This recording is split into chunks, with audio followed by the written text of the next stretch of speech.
Chapter chemical equilibrium, ये बहुत conceptual chapter है, बहुत कॉन्सेप्चुअल। तुमको कॉन्सेप्ट क्लियर रहेगा, क्वेश्चन बहुत इजी रहेगा, ज़्यादा कैलकुलेशन वाला नहीं है। कॉन्सेप्ट नहीं रहेगा, क्वेश्चन नहीं बन पाएगा। तो इसको खाली ध्यान से एकदम सुनो और इसमें बात को समझना है, ठीक है। तो ये सब कुछ थ्योरी वाला पार्ट है कि होमोजीनियस रिएक्शन क्या होता है। तो सब सेम फेज में, मतलब सब गैस होना चाहिए। कोई एक सॉलिड है, कोई गैस है तो हेट्रोजीनस। फास्ट रिएक्शन जल्दी हो, स्लो रिएक्शन धीरे धीरे हो। एक्सोथर्मिक रिएक्शन हीट रिलीज करे, इंडोथर्मिक हीट एब्जॉर्ब करे। देखो एक्सोथर्मिक रिएक्शन में हीट रिलीज होता है तो डेल्टा एच इंथैल्पी नेगेटिव लिखते हैं, और इंडोथर्मिक में हीट एब्जॉर्ब होता है। जब हम हीट देंगे तो इंडोथर्मिक होगा, क्योंकि हीट हमको देना पड़ रहा है, रिएक्शन एनर्जी एब्जॉर्ब कर रहा है, तो डेल्टा एच पॉजिटिव। और जब एक्सोथर्मिक होगा तो हीट रिलीज होगा, एनर्जी हमको मिल रहा है, तो जो हमको मिलता है वो नेगेटिव। अब एक रिएक्शन होता है रिवर्सिबल, मतलब कि रिएक्शन तुम दिए, थोड़ा सा प्रोडक्ट बना, अब प्रोडक्ट फिर वापस रिएक्टेंट बनने लगा। और एक टाइम ऐसा हो जैसे तुम दिए नाइट्रोजन और हाइड्रोजन, अमोनिया बना, एक टाइम के बाद अमोनिया भी वापस नाइट्रोजन हाइड्रोजन बनने लगा। अब क्या हो रहा है, रिएक्शन इक्विलिब्रियम में हो गया, मतलब रिएक्शन फॉरवर्ड में भी हो रहा है, अमोनिया बन भी रहा है, अमोनिया टूट भी रहा है, अमोनिया बन भी रहा है, अमोनिया टूट भी रहा है, दोनों साथ ही में चल रहा है। मतलब एक टेस्ट ट्यूब है, टेस्ट ट्यूब नहीं क्योंकि तीनों तो गैस है, तो कोई एक कंटेनर है जिसमें तीनों गैस है, नाइट्रोजन भी है, हाइड्रोजन भी है, अमोनिया भी है। तीनों गैस एक ही साथ इसमें है, एग्जिस्ट कर रहा है, जिसमें से दो गैस अमोनिया बन रहा है और फिर अमोनिया बन के नाइट्रोजन हाइड्रोजन मिल रहा है। तो इक्विलिब्रियम यही होता है, इसी को बोलते हैं इक्विलिब्रियम। इक्विलिब्रियम में तीनों सब्सटेंस एक ही साथ एग्जिस्ट करता है और तीनों एक दूसरे, डायनामिक प्रोसेस है। डायनामिक प्रोसेस का मतलब कि चल रहा है, कांस्टेंट, स्टैटिक प्रोसेस नहीं है, रुका हुआ नहीं है। ऐसा नहीं है कि रिएक्शन हो गया अब रिएक्शन बंद हो गया, रिएक्शन होते रह रहा है कंटिन्यूअसली। फॉरवर्ड रिएक्शन भी हो रहा है, मतलब अमोनिया बन भी रहा है, अब बैकवर्ड रिएक्शन भी उल्टा हो रहा है, उल्टा रिएक्शन भी हो रहा है।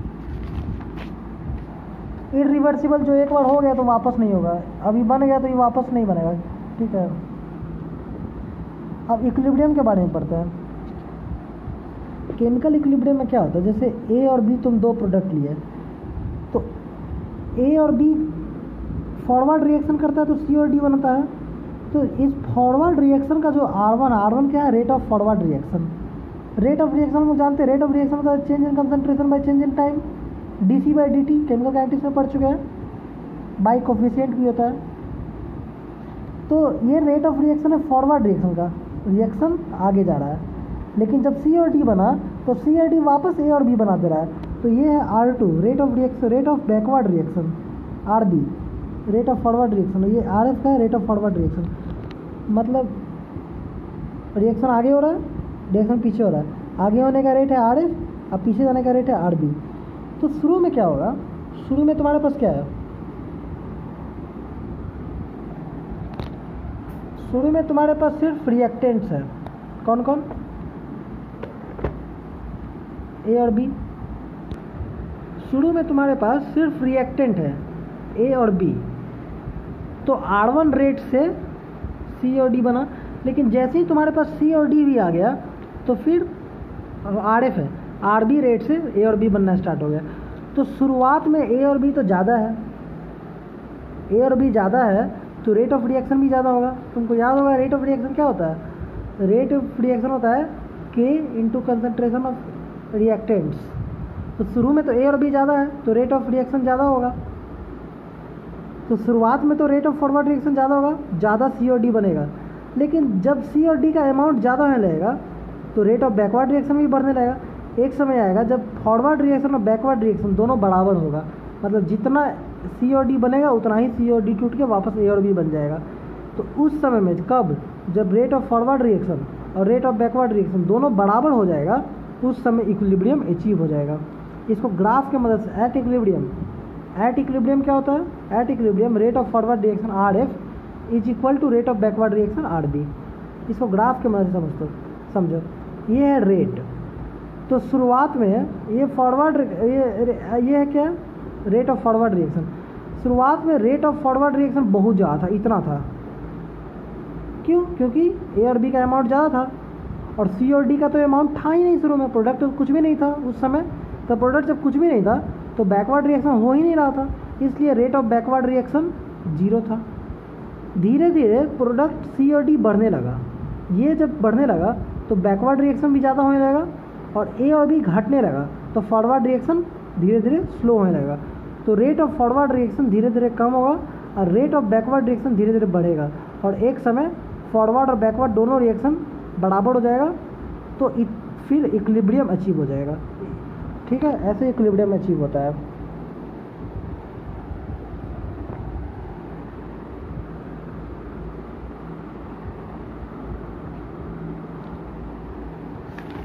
सब थ्योरी वाला पार्ट है, खुद से पढ़ना।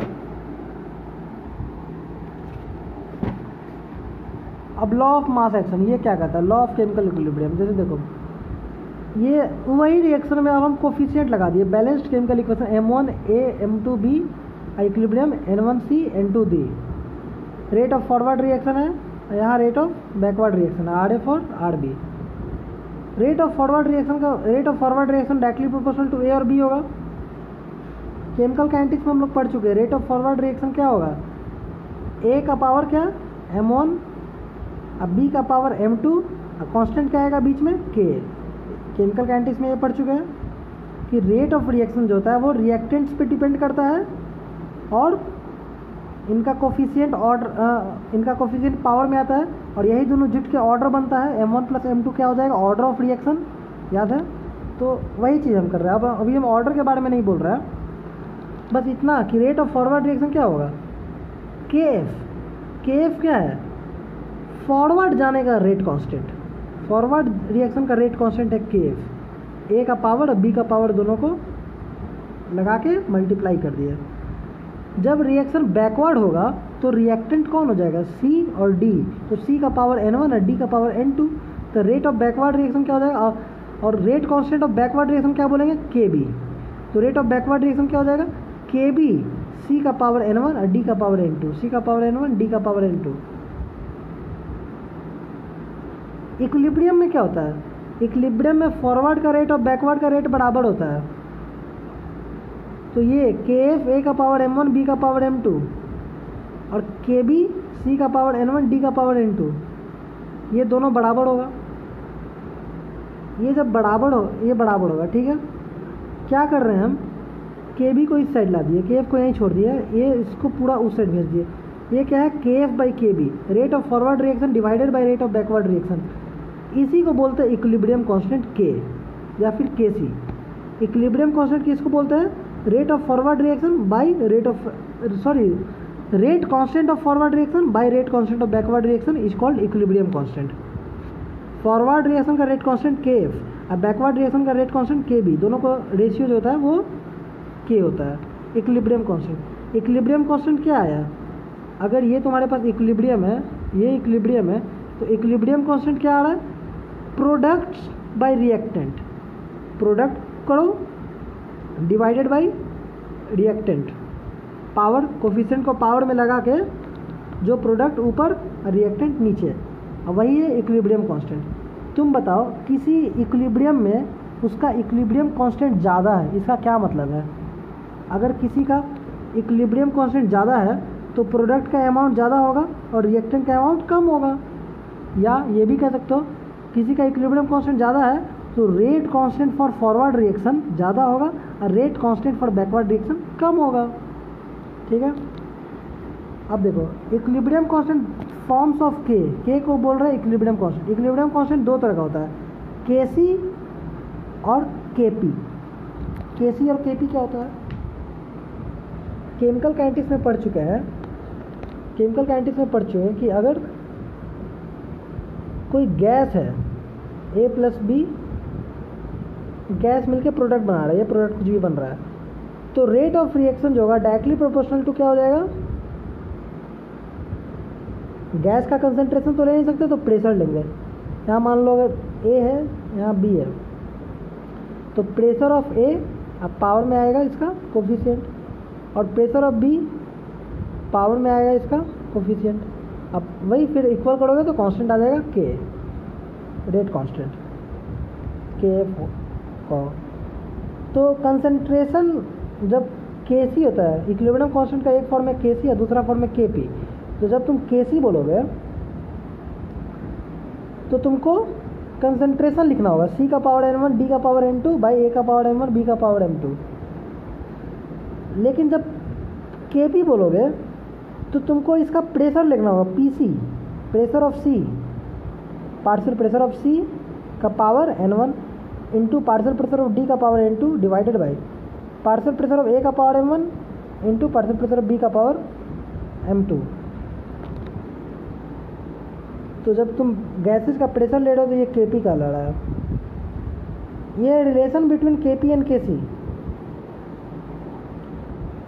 किसी का अगर Kc दिया हुआ है Kp निकालना है, निकाल सकते हैं क्या? हाँ बिल्कुल निकाल सकते हैं। कैसे निकालेंगे? ये फॉर्मूला याद रखना है, Kp equal to Kc, Kp equal to Kc RT का power delta Ng, delta Ng, Kp equal to Kc RT temperature का power delta Ng। Delta Ng क्या है? डेल्टा Ng है डिफरेंस इन गैसियस कंसंट्रेशन। ठीक है, delta Ng क्या है? Difference in gaseous concentration. जैसे तुमको बताता है,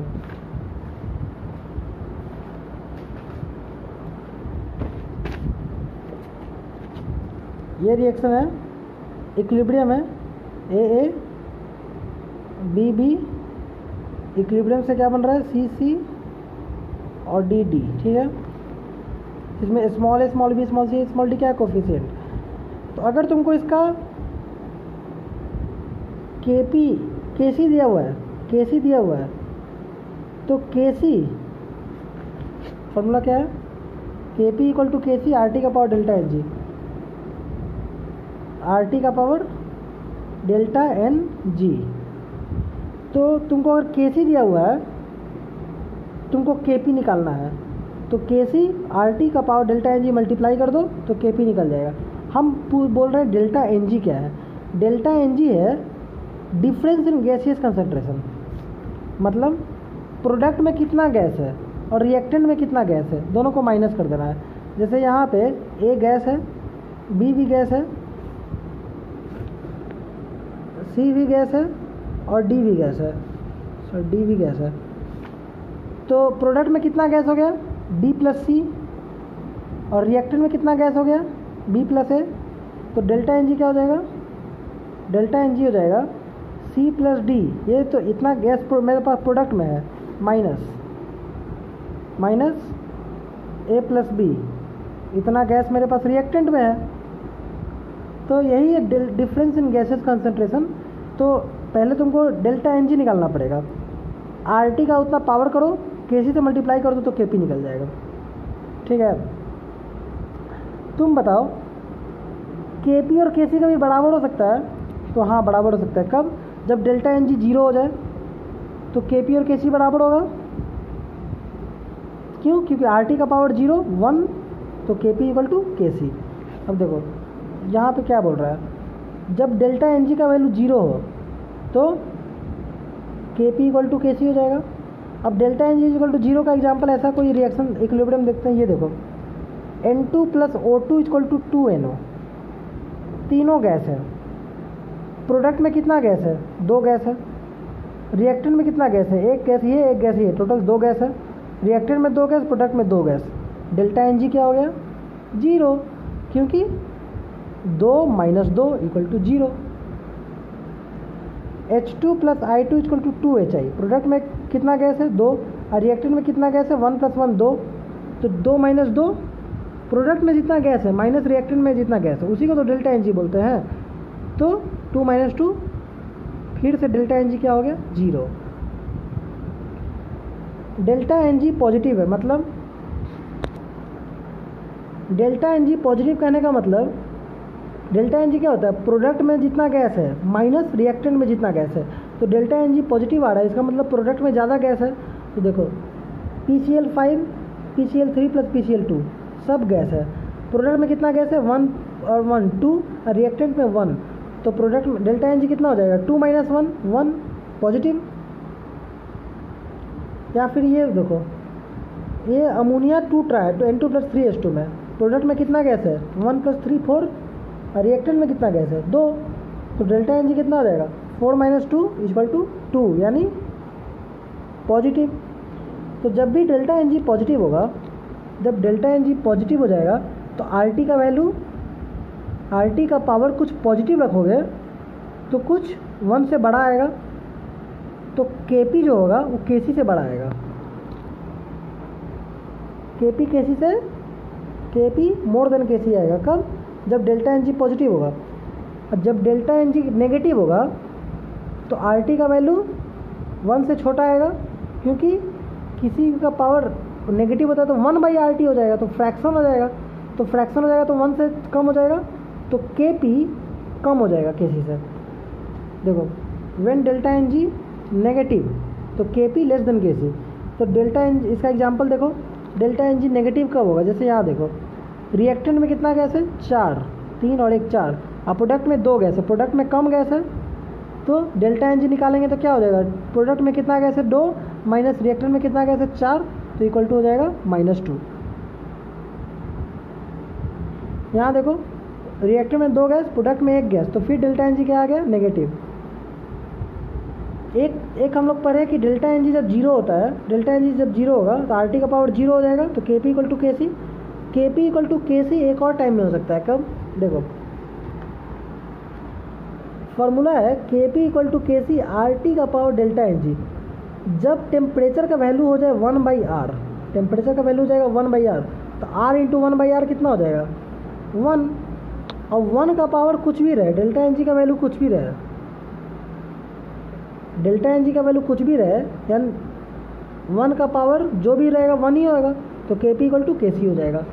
इसका मतलब 1/R टेम्परेचर पे, टेम्परेचर कम, टेम्परेचर कितना 1/R, टेम्परेचर जब होता है 1/R तो K P equal to K सी होता है, क्योंकि ये हो जाएगा 1 का पावर डेल्टा एन जी, तो K P equal to K C for any value of delta N G. जब डेल्टा एन जी का वैल्यू कुछ भी रहे, पॉजिटिव रहे, नेगेटिव रहे, 0 रहे, के पी इक्वल टू के सी होगा। कब? जब टेम्परेचर का वैल्यू 1/R होगा। Application of equilibrium constant. Equilibrium constant क्या बताता है? अगर किसी का इक्विलिब्रियम कांस्टेंट ज़्यादा है, इसका मतलब उसमें प्रोडक्ट ज़्यादा स्टेबल है, प्रोडक्ट ज़्यादा बन रहा है, stability of product increase when के इंक्रीजेज। और किसी का के डिक्रीज कर रहा है, मतलब किसी का के कम है, तो उसमें प्रोडक्ट कम है, प्रोडक्ट कम स्टेबल है। जैसे देखो ये एक इक्विलिब्रियम, ये एक इक्विलिब्रियम है, इस इक्विलिब्रियम का इक्विलिब्रियम कांस्टेंट इतना है, इस इक्विलिब्रियम का इक्विलिब्रियम कांस्टेंट इतना है, तो देखो K2 जो है K1 से कम है। इसका मतलब XO2 K2 इसका ये जो इसका इस रिएक्शन के लिए इक्विलिब्रियम कांस्टेंट कम है, इसका मतलब इसमें प्रोडक्ट ज़्यादा स्टेबल नहीं है। कौन स्टेबल है? रिएक्टेंट ज़्यादा स्टेबल है, और इसमें इक्विलिब्रियम कांस्टेंट ज़्यादा है, इसका मतलब इसमें प्रोडक्ट ज़्यादा स्टेबल है, तो रिएक्टेंट कम स्टेबल है। तो इसमें XO2 ज़्यादा स्टेबल होगा, इसमें XO कम स्टेबल हो गया, तो XO2 का स्टेबिलिटी XO से ज़्यादा है।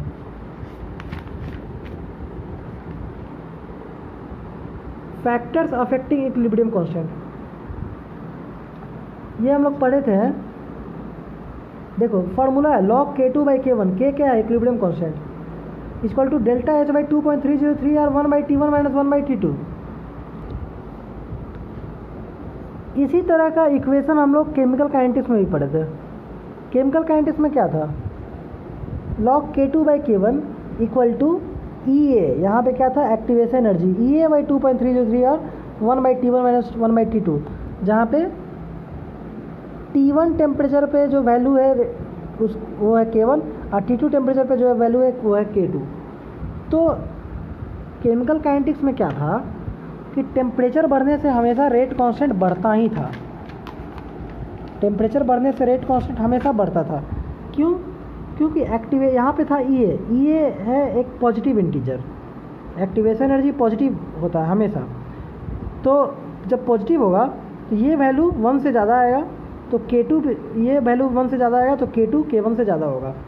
टेम्परेचर बढ़ने पे एक्टिवेशन रेट कांस्टेंट बढ़ता था ये। लेकिन यहाँ पे एक्टिवेशन एनर्जी नहीं है, यहाँ पे है delta H, enthalpy of reaction. और डेल्टा एच कुछ भी हो सकता है, पॉजिटिव भी हो सकता है और नेगेटिव भी हो सकता है। तो इसमें तुम कंफर्म नहीं कर सकते हो कि टेम्परेचर बढ़ने से इक्विलिब्रियम कांस्टेंट बढ़ेगा या घटेगा, वो डिपेंड करेगा डेल्टा एच पे। डेल्टा एच अगर दिया हुआ है तब तुम बता सकते हो। अगर डेल्टा एच पॉजिटिव है तो क्या होगा, डेल्टा एच नेगेटिव है तो क्या होगा। तो इसको मैथमेटिकली जानने से अच्छा है हम लोग इसको कॉन्सेप्ट से जानते हैं। ठीक है,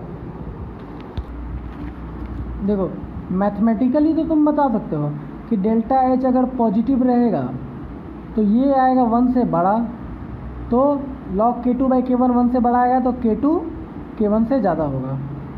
जब डेल्टा एच पॉजिटिव होगा तो K2 K1 से ज़्यादा होगा, और डेल्टा एच नेगेटिव होगा तो K2 K1 से कम होगा। डेल्टा एच पॉजिटिव किसके लिए होता है? इंडोथर्मिक रिएक्शन के लिए।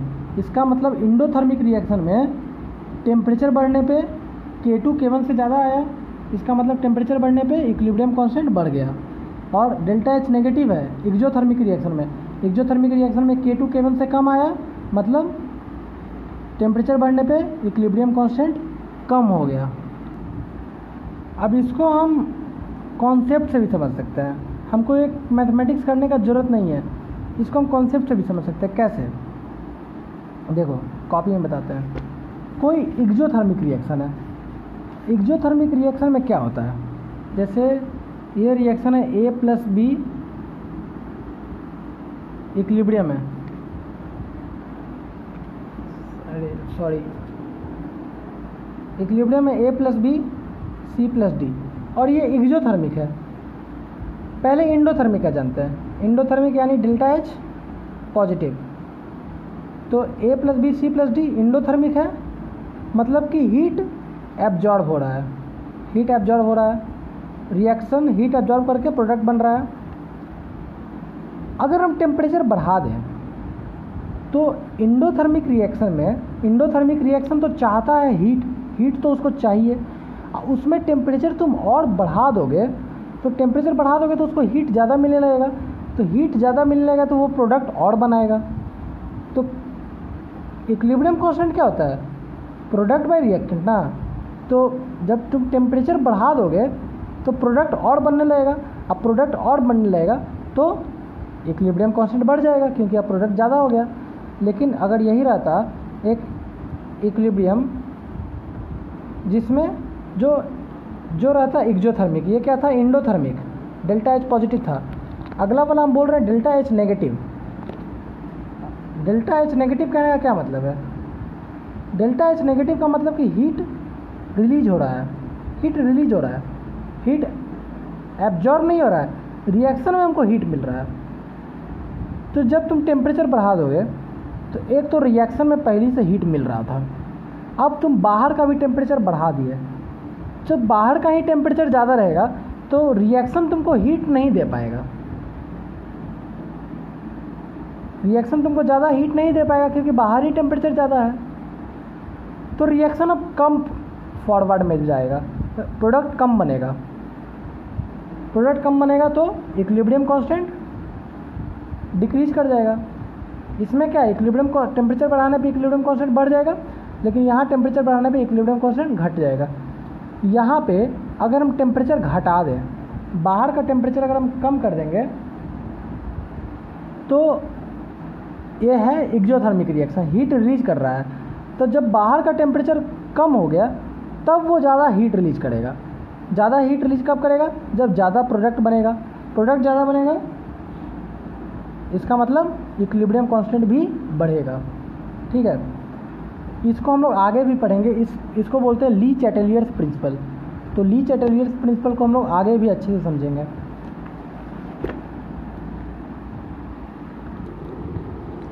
ये बताओ किसी रिएक्शन को अगर हम पलट दें, फॉर एग्जांपल यहाँ पे A+B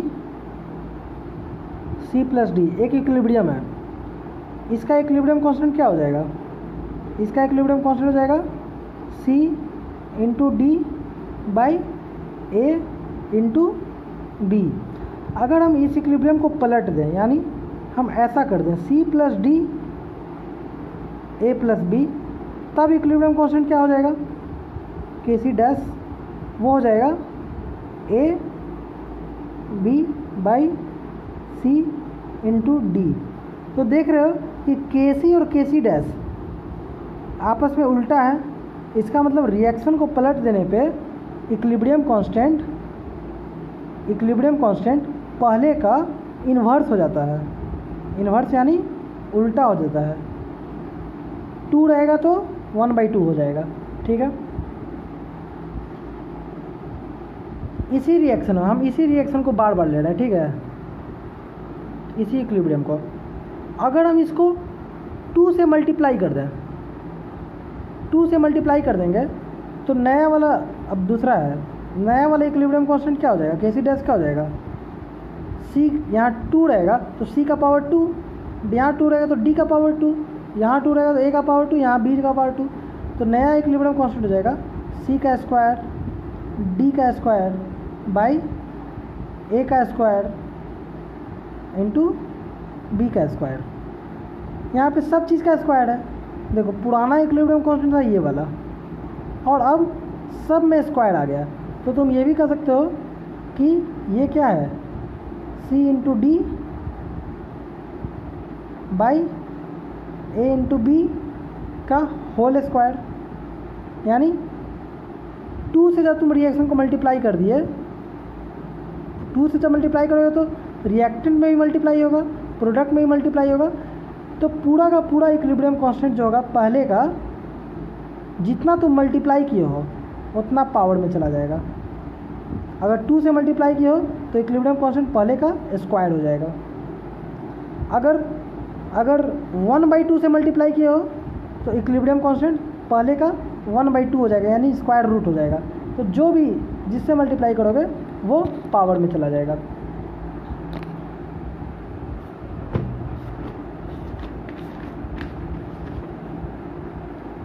अगर मान लो 2 रिएक्शन को जोड़ दें, 2 इक्विलिब्रियम है उसको जोड़ दें। फॉर एग्जांपल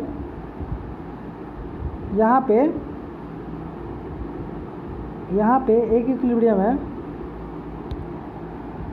2 इक्विलिब्रियम है, ए प्लस बी से बन रहा है सी और सी प्लस डी से बन रहा है ई।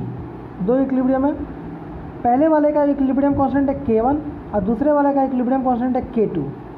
अगर हम दोनों रिएक्शन को जोड़ दें, दोनों रिएक्शन को जोड़ दोगे तो क्या होगा? ये सी और सी कट जाएगा, नया कोई रिएक्शन बनेगा। तो नए वाले का इक्विलिब्रियम कांस्टेंट क्या होगा हमको ये पता करना है। हमको रिएक्शन से मतलब नहीं है, हम बोल रहे हैं कि 2 रिएक्शन को जोड़ने पे नए वाले का इक्विलिब्रियम कांस्टेंट क्या होगा। तो वो हो जाएगा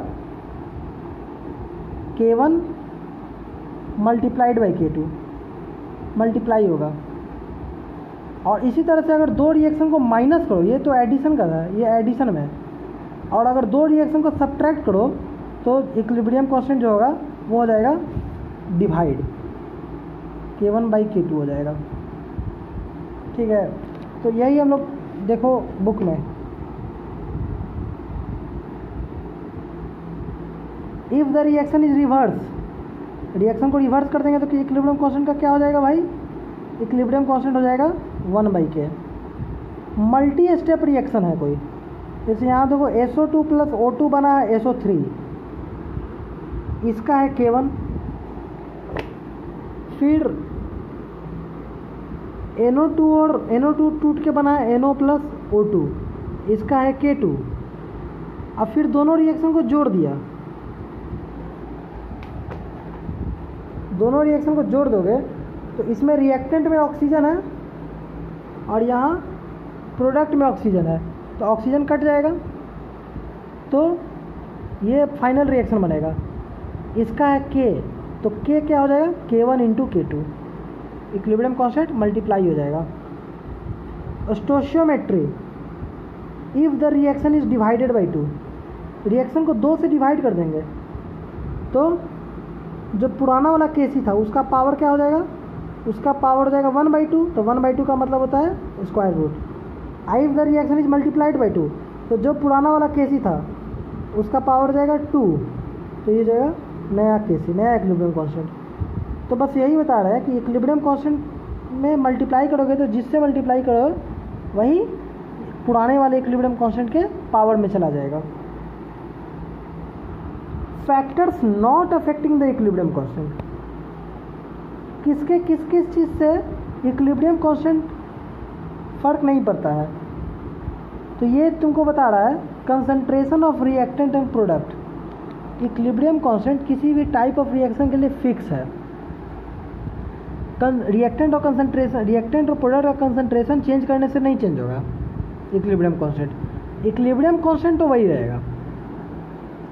रिएक्शन शिफ्ट हो सकता है, रिएक्शन हो सकता है थोड़ा सा फॉरवर्ड चला जाए या थोड़ा सा बैकवर्ड चला जाए, लेकिन इक्विलिब्रियम कांस्टेंट तो फिक्स है, उसका एक नंबर है, वो एक वैल्यू है, उतना ही रहेगा।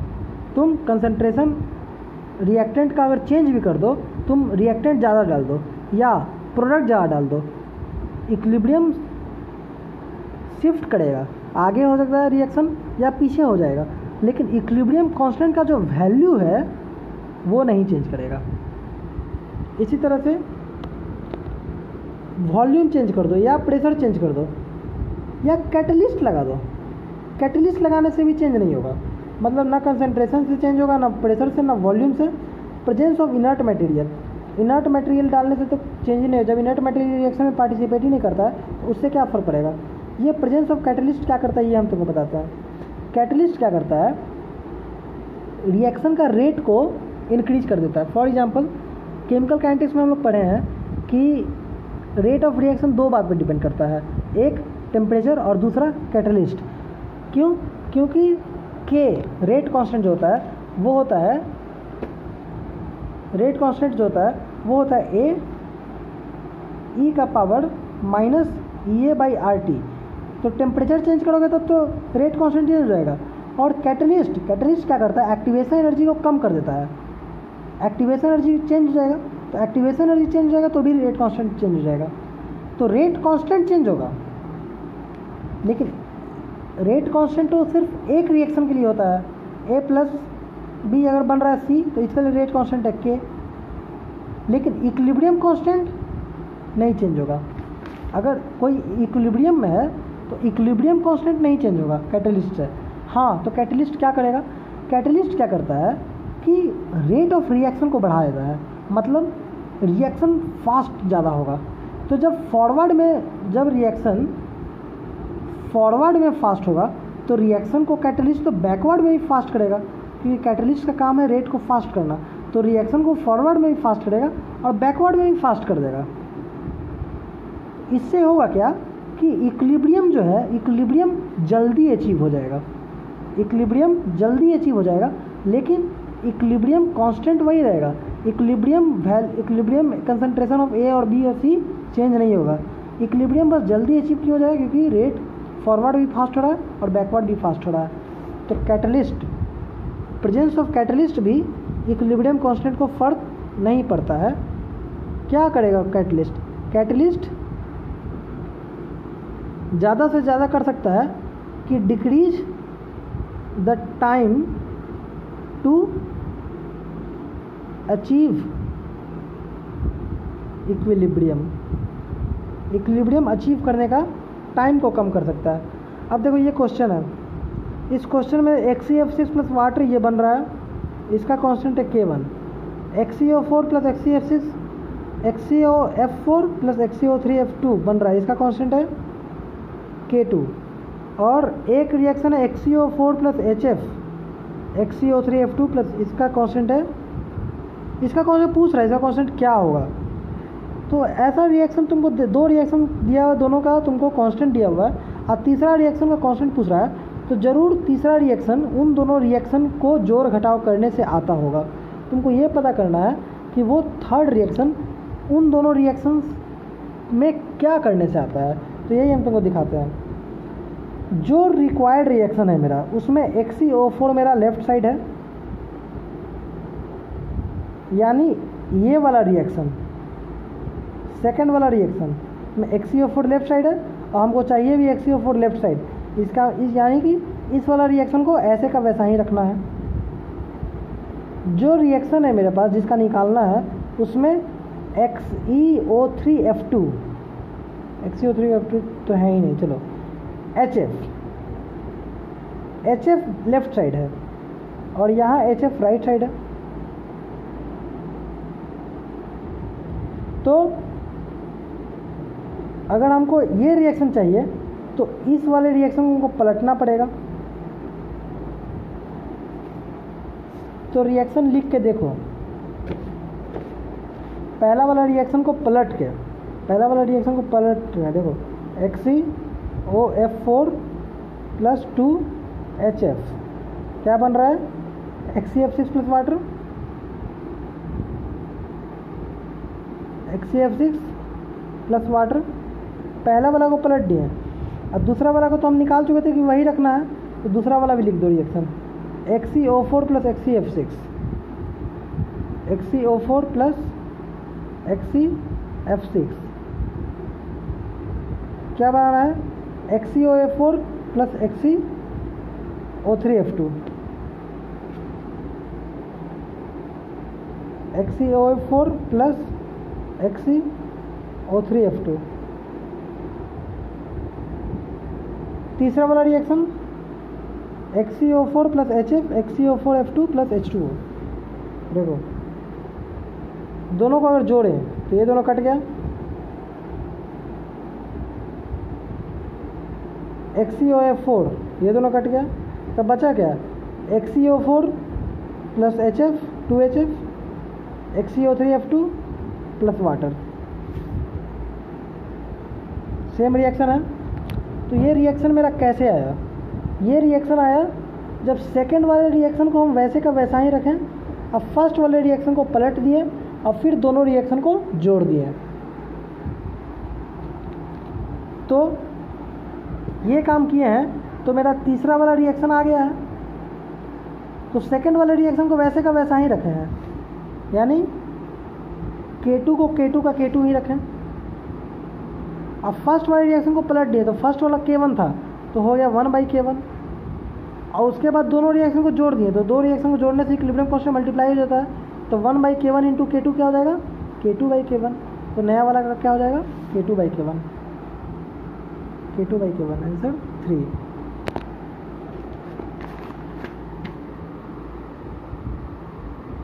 डिग्री ऑफ डिसोसिएशन क्या होता है, ये हम लोग थोड़ा सा पहले भी पढ़ चुके हैं, हिंट तो जानते ही हैं लेकिन अब इसको अच्छे से पढ़ते हैं। जैसे क्वेश्चन है 40% of PCl5 is not dissociated at 300 degree Celsius. 40% PCl5 dissociate नहीं होता है, यानी 60% डिसोसिएट होता है। Reaction is carried out in a flask of 1 litre capacity, तो value of Kc would be. तो पहले रिएक्शन लिखो, रिएक्शन क्या है, रिएक्शन है PCl5 टूट रहा है PCl3 + Cl2 में। अगर हम स्टार्टिंग वैल्यू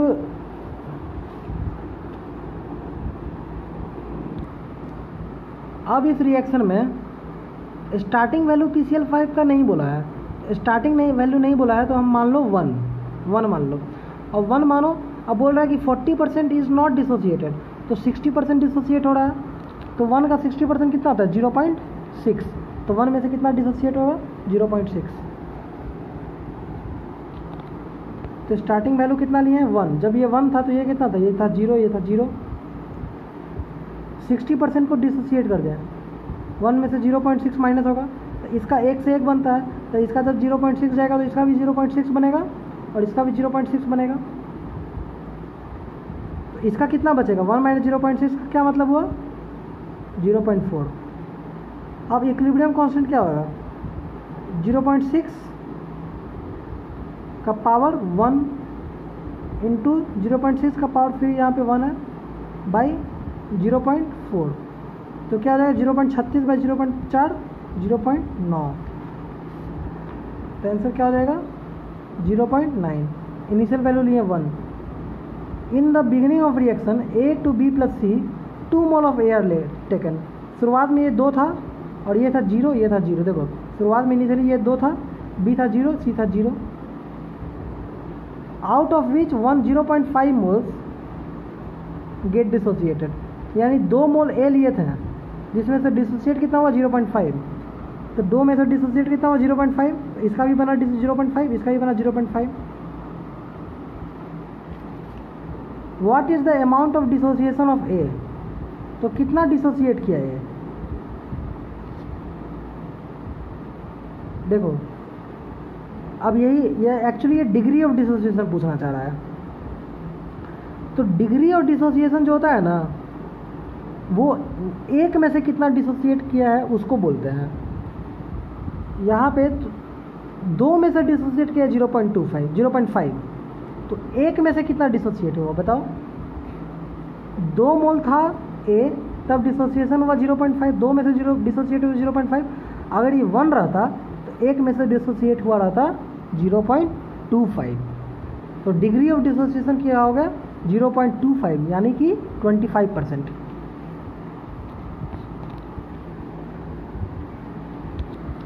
कुछ और क्वेश्चन बनाते हैं। ये देखो equilibrium constant Kc for the reaction, ये रिएक्शन उसका इक्विलिब्रियम कांस्टेंट दिया हुआ है इतना। What is the equilibrium constant for the reaction. पहले यहाँ 2HCl था, अब यहाँ पे देखो रिएक्शन में क्या चेंजिंग किया है, एकदम ध्यान से देखना है। HCl लेफ्ट हैंड साइड था, अब HCl राइट हैंड साइड में है, और प्रोडक्ट इससे, यानी रिएक्शन को पलटा है। और सिर्फ रिएक्शन को पलटा ही नहीं है, जो H2 पहले 1 था अब H2 हाफ है मेरे पास, यानी रिएक्शन को पलटा है और फिर रिएक्शन को हाफ से मल्टीप्लाई किया है। तो अगर रिएक्शन को तुम पलटोगे तो रिएक्शन का इक्विलिब्रियम कांस्टेंट 1/k हो जाएगा, और फिर हाफ से मल्टीप्लाई करोगे तो जितना से मल्टीप्लाई करोगे वो पावर में चला जाएगा। तो k का वैल्यू लगा दो, तो ये क्या हो जाएगा, ये हो गया 1/√k। k का वैल्यू लगा दो तो नया वाला इक्विलिब्रियम कांस्टेंट आ जाएगा। फिर देखो N2 + 3H2 2NH3 equilibrium constant है K1, N2 + O2 2NO equilibrium constant है K2, और H2 + half O2 H2O equilibrium constant है K3।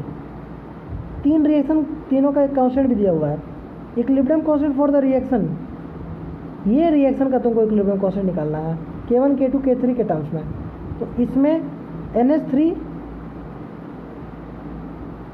लेफ्ट हैंड साइड है, यहाँ पे NH3 राइट हैंड साइड है, 2NH3, यहाँ भी 2NH3 है।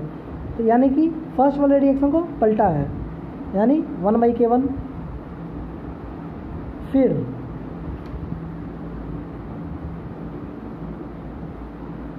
ये रिएक्शन 2NO, यहाँ भी 2NO है, दोनों राइट साइड है, यानी सेकेंड रिएक्शन को वैसे का वैसा ही छोड़ दिया। फिर H2O, यहाँ पे 3 H2O है, यहाँ पे 1 H2O है, यानी थर्ड रिएक्शन को वैसे का वैसा ही छोड़ा है, मतलब पलटा तो नहीं है लेकिन 3 से मल्टीप्लाई किया है। तो अब एक काम करो, इस रिएक्शन को तुम पलट को, इस रिएक्शन को पलटो, रिएक्शन लिखो, उसके नीचे ये रिएक्शन सीधा लिखो, और उसके नीचे ये रिएक्शन 3 से मल्टीप्लाई करके लिखो, और तीनों को जोड़ के देखो ये आता है कि नहीं। और तुम देखोगे कि ये आ जाएगा। तो जब ये आ जाएगा तो इक्विलिब्रियम कांस्टेंट क्या हो जाएगा, इसका हो जाएगा 1/K1, 1/K1। फिर तीनों रिएक्शन को जोड़ने पे मल्टीप्लाई होता है ना, तो इसका मल्टीप्लाई होगा K2 से, और इसका मल्टीप्लाई किसका होगा, जब 3 से मल्टीप्लाई करोगे तो ये हो जाएगा K3 का पावर 3, तो इसका मल्टीप्लाई होगा K3 का पावर 3 से, तो ये हो जाएगा K2 × K3³ K1।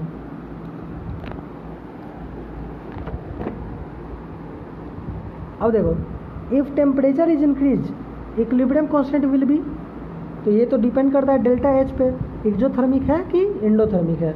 मे इंक्रीज और डिक्रीज डिपेंड्स ऑन एक्सोथर्मिक और एंडोथर्मिक नेचर। इसी में अगर पूछता कि if temperature increase then rate constant will be, अब ये केमिकल काइनेटिक्स का क्वेश्चन है।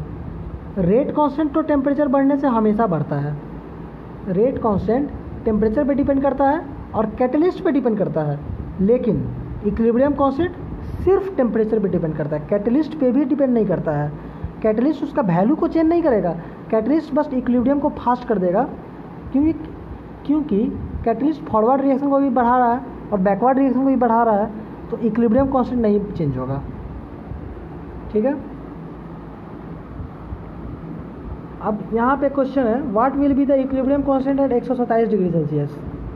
If equilibrium constant eight 27 degree Celsius is 4, एक टेम्परेचर है T1, इसको 300 केल्विन है केल्विन में, और 127 डिग्री सेल्सियस ये 400 केल्विन। तो T1 टेम्परेचर पे तुमको इक्विलिब्रियम कांस्टेंट है 4 और T2 टेम्परेचर पे पूछ रहा है, तो फार्मूला क्या है मेरे पास, log K2/K1 है ना।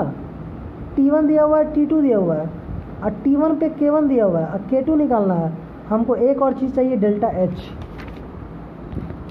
तो डेल्टा H भी दिया हुआ है, तो K2 निकाल दो।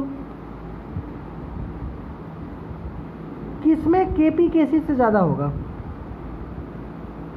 है ना। तो Kp = Kc RT का power delta Ng, delta Ng जिसमें 1 से ज़्यादा होगा। डेल्टा Ng होता है number of product in gas, number of gas in product minus number of gas in reactant. तो जिसमें गैस प्रोडक्ट्स में ज़्यादा होगा उसका डेल्टा Ng 1 से ज़्यादा होगा, तो 1 से ज़्यादा डेल्टा Ng होगा, तो Kp भी Kc से ज़्यादा होगा। तो देखो यहाँ प्रोडक्ट में 3 गैस है, रिएक्टेंट में 2 गैस है, तो यहाँ पे डेल्टा Ng मोर देन 1 है, पॉजिटिव है, तो ये आंसर सही है। फिर यहाँ पे एक रिएक्शन है, इसका दिया हुआ है K1 60, दूसरा रिएक्शन K2 180, तीसरा रिएक्शन का पूछ रहा है। इन दोनों रिएक्शन को उलट पलट जोड़ घटाव गुना भाग से तुमको कैसे भी करके इन दोनों रिएक्शन से तीसरा रिएक्शन लाना है और उस हिसाब से इक्विलिब्रियम कांस्टेंट को कैलकुलेट करना है।